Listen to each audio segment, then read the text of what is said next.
I guess I was just very interested to see what I didn't know I was going to miss.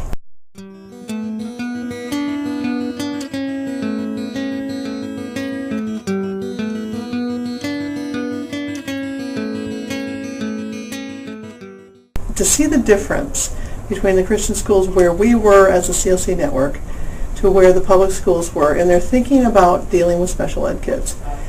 And I felt like I had stepped back about 15 years from where we had processed and worked through and had come up with our wonderful ideas about the student as the learner, and had put our focus on the student and how we could make every child a learner, to almost more being put into these warehouses, going where the kids were not the focus. The focus was on how do we make it easier for the classroom teacher?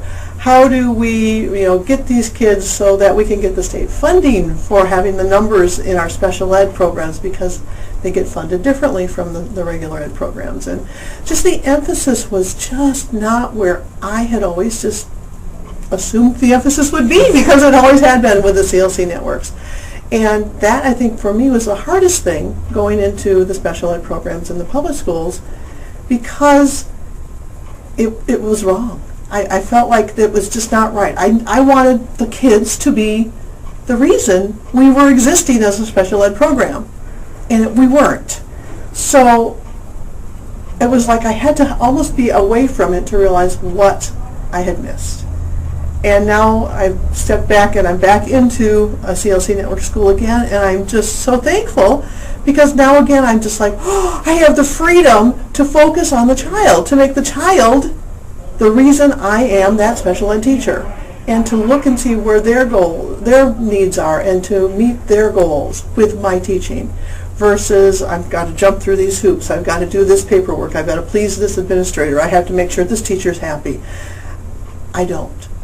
It's the child I need to make sure is learning. And that's what I feel like that year when I was out of the network, it's almost like God gave me that gift so I could say, oh yeah, that's why I became a special ed teacher. That's what I love about teaching special ed. And I feel like it's kind of revived me and helped me to just like revisit why I was a teacher and made me a better teacher.